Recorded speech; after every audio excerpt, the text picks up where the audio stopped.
Right, ladies and gents, we're back on the TF. As you can see, I've already made a start on it. We've got loads to do on this one over the next couple of videos. It ain't going to be all in one video, that'd just be way too long. So yeah, as you can see, I've got the back wheels off. Now I've been trying to discover a squeak from the rear end. You can literally open the door and jump up and down the sill and hear it. So I think I found out what it is. I think it's this rubber D mount here. Let me stick some light on for you. Oh. There you go, I think it's this rubber D mount here. If I get a bar.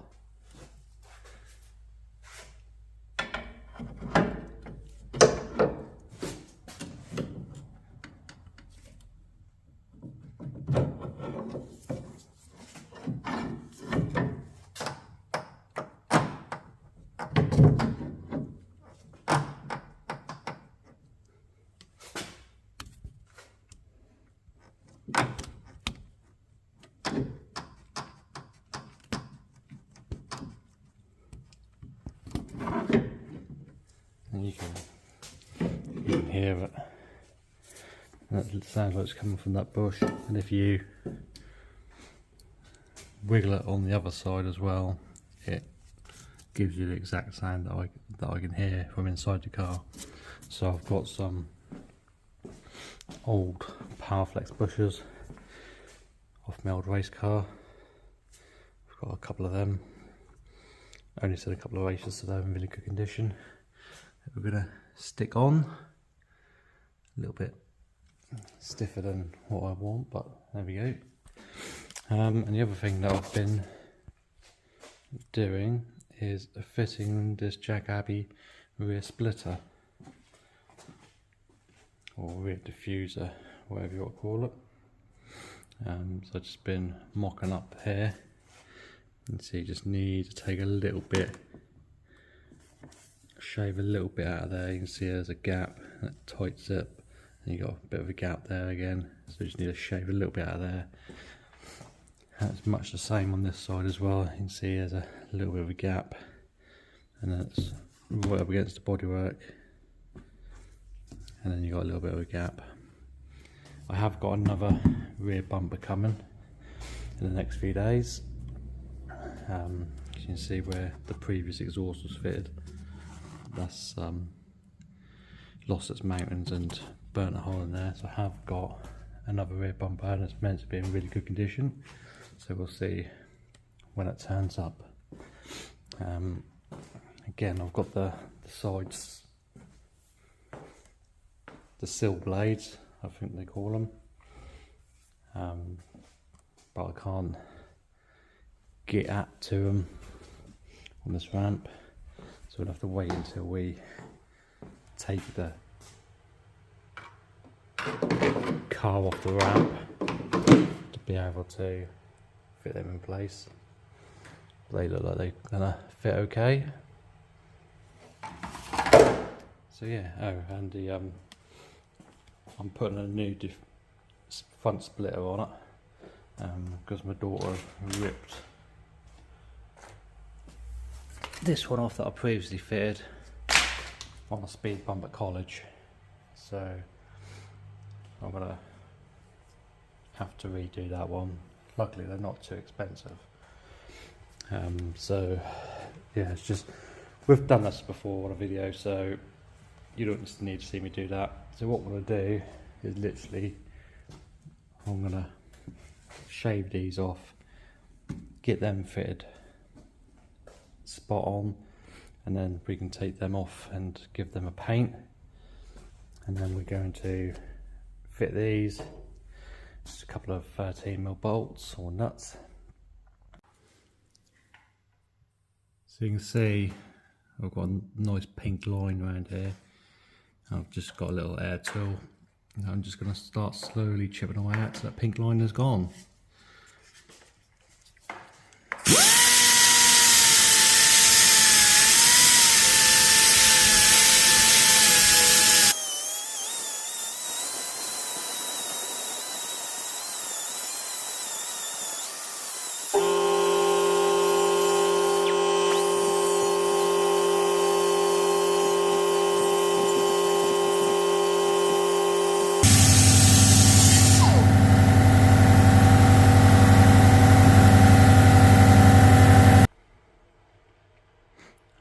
So I've done a little bit of cutting, took a couple of attempts. There's a bit sticking out there.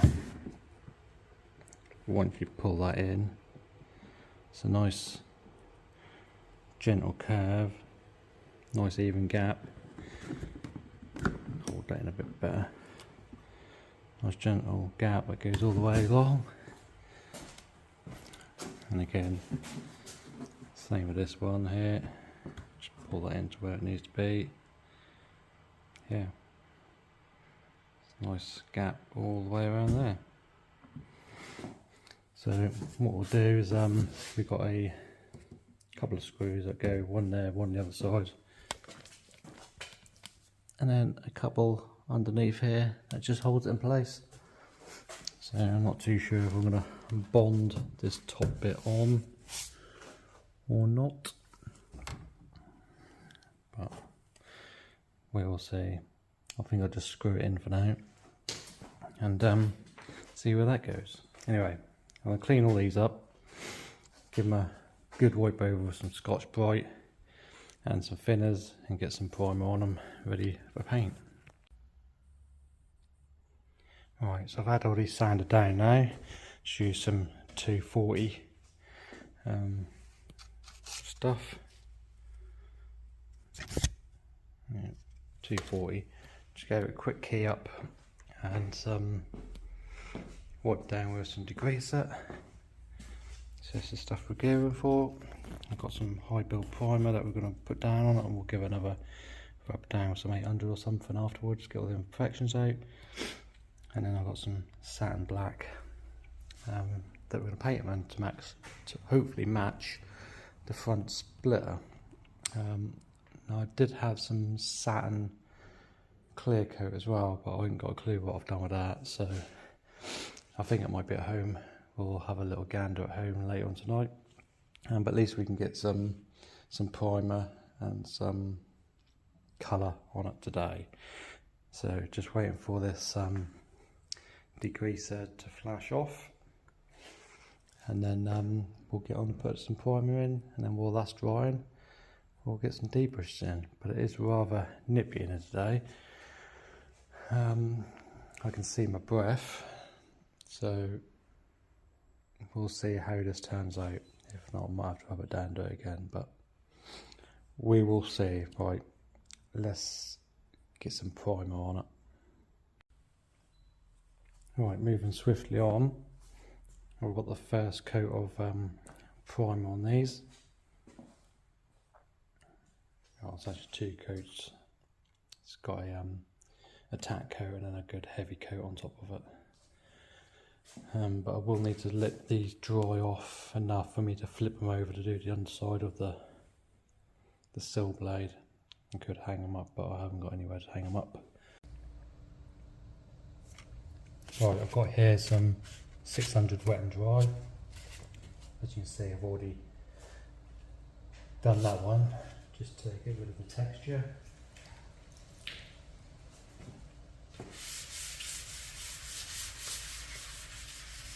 So all we're literally doing is just the flat edges that you're going to see. The rest of it can stay texturised as far as I'm concerned.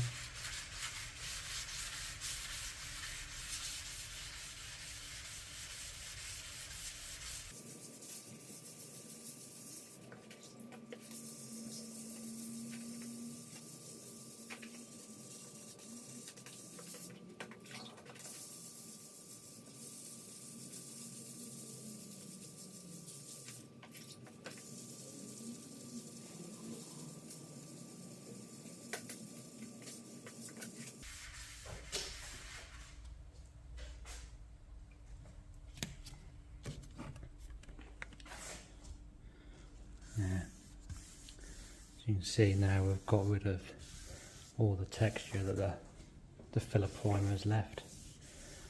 And it's just now completely smooth. So I'll do that diffuse a bit. Again, only the bits really that you can see. And then I'll give it a wipe down with some panel wipe.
Right, so I've got the bumper off, as you can see while we were replacing it. It's melted through. Oh, it's a shame really, because it's quite a good bumper. But anyway, I got this bumper off eBay, delivered. There's a couple of marks on it. And I think there's a couple of scratches down here which will probably polish out. That looks like it's been filled in with some touch-up paint. But the main thing is that the actual bumper itself is in good condition. There is a couple of broken brackets which we'll have to drill out, but luckily I've got a couple of good ones on here. I did have one break off there, but I should be able to drill these two out and then swap them re-riveted on that one there. So yeah, I'm just going to get on and do that and get that bumper fitted.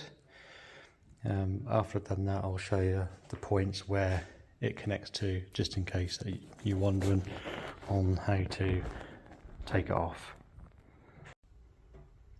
Right, there we go, that's the bumper all fitted, and the paint match is actually quite good,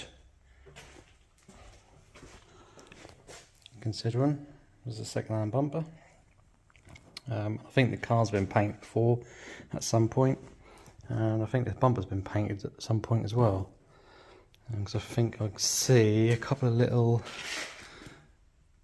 little marks of dirt in the paint, just only one or two, but yeah, I've gave it a polish. There's a couple of little marks on it. That one looks like it's been stuck on a bolt or a nut and indented into it.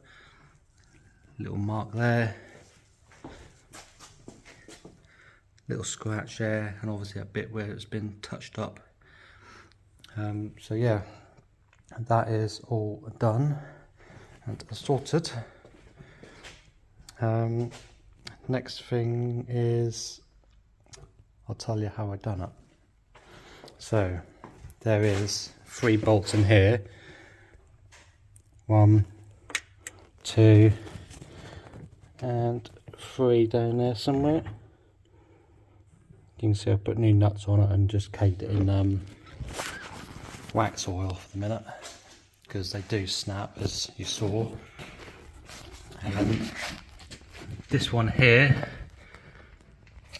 they always rot out. You'll end up stripping the head off that, so you either have to cut them off or get some mold grips. There's one up in there, little Phillips head screw again, and a T50 Torx again. They can be a bit stubborn to come out and end up having to replace your crash cans. But yeah, that's all it is. There's them 2 T50s, the 3 13mm in the back, and there's a couple of Phillips screws in each wheel arch, and then the bumper just comes off. Oh yeah, the other thing you have to do is there's some wire in here just for the number plate light that you just have to disconnect and push through. But yeah, really easy to do. So now I'm going to get on and do the next job. I don't know what that is at the minute. I need to put all this back together in here, and then try and tidy up some of this other stuff. I'm just waiting for the lacquer to come for these panels now. I've got some satin lacquer just to give them a bit more protection, but as you can see, they come out not too bad. And as soon as they're lacquered, I can then get them fitted to the car. So yeah, until then, I think we'll fit these next after I've finished lacquering them, and then that'll be the end of the video. I think it's getting on a bit too much now, to be honest with you. I've got a few other little bits and pieces to do on it, but I think we'll do another episode on that. Yeah, so lacquer these, stick them on, jobs are good, and end the video. Right, we've got everything back together again now. Another job that I needed to do was this gearbox rear main oil seal. Rear main oil drive shaft seal, sorry. I'll put up a photo of what it looked like.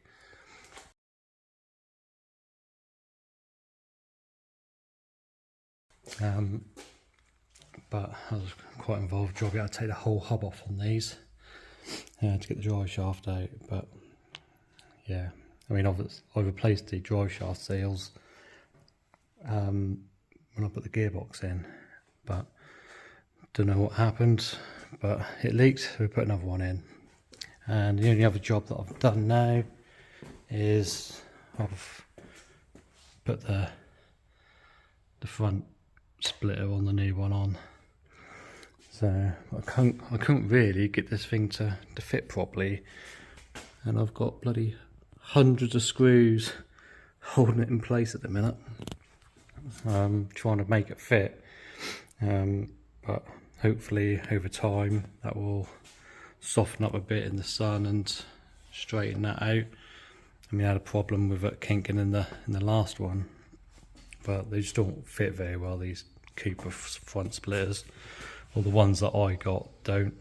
Anyway, this is the 3-piece one, and it's actually listed on eBay as fitted to an MGF, or an MGTF, sorry. So I thought, oh, that'd be the best fitting one, but obviously not. So if it rips off again, I'm going to bin it, and the plan is to get an LE 500 front bumper and probably a Jakabi front diffuser bit to go on it as well to match the rest of the kit. But that is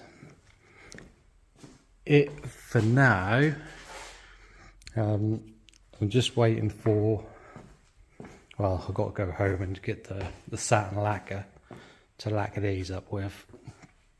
So I think I'm going to call it a day today, and I'll pick it up tomorrow, where I'll be clear coating these and getting them onto the car, and then hopefully that'll be the end of the video. Well, there we go, we've swapped over ramps now. I've got this rear diffuser piece on. Not looking too bad. And I've just moved ramps, and I've shifted the car over as far over as I can, so it's lifted up on the sill here, but I've managed to get in to put some fixings in the sills for the side skirt. So it comes with self-tap, as you can self-tap it on if you like, but I've actually used these nutserts, drilled a hole, a little bit of Tetra Silch shilts to protect the metal, and just these little rivet nut things that you put in and use a tool to crush them down, and they're like an insert, threaded insert. So now I can get the sill blade on and get it bolted up with some nice stainless hardware. So you know, if I want to take it off a year down the line, then I'm not fighting with rusty screws. That's the idea behind it anyway. Right, so let's get the side skirt on and we'll go from there. Alright, there's one side skirt on.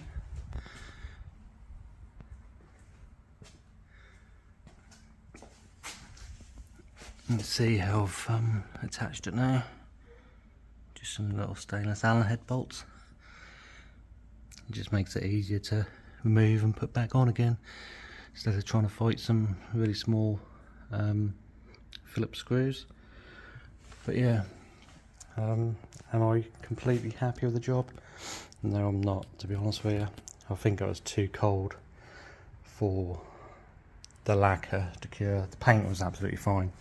Paint was spot on, but the lacquer, it's come up really patchy in places. You can see it probably more on this one. So I've used a satin lacquer just to try and give that satin look, and this one I've polished up a little bit and it's a little bit better. So yeah, not 100% happy, but you aren't really going to notice it, to be honest with you. Probably won't notice it too much unless you really look at it. But we'll I think what we'll do is I've got some paint to do, start to bubble in the rear sills. So when I get that done, I might get them to do the full body kit, and I might order the Jakabi front splitter as well. But that was the look I was trying to go for, to try and match that.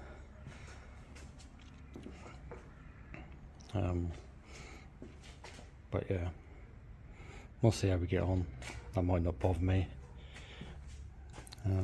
but it might. We will see. Right, I just got this side to do, and then we'll get off the ramp and give you an overview of the jobs that are done. Right, there we go. That is all sorted now. So that includes the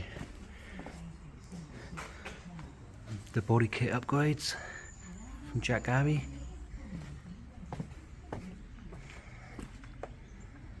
Not too bad when it's in the daylight.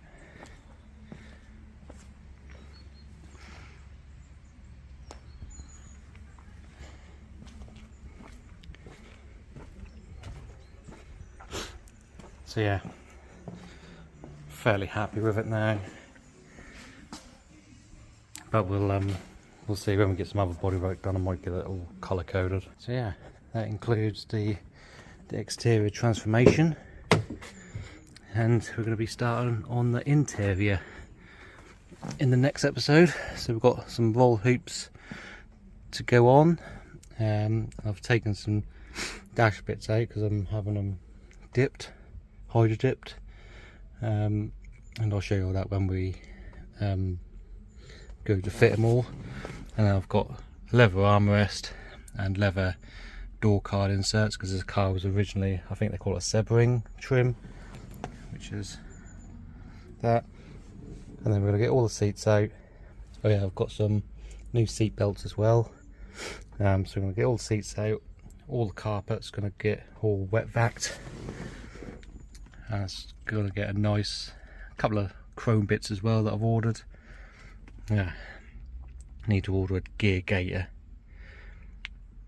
so I think I'll order that as well before we get into the next episode.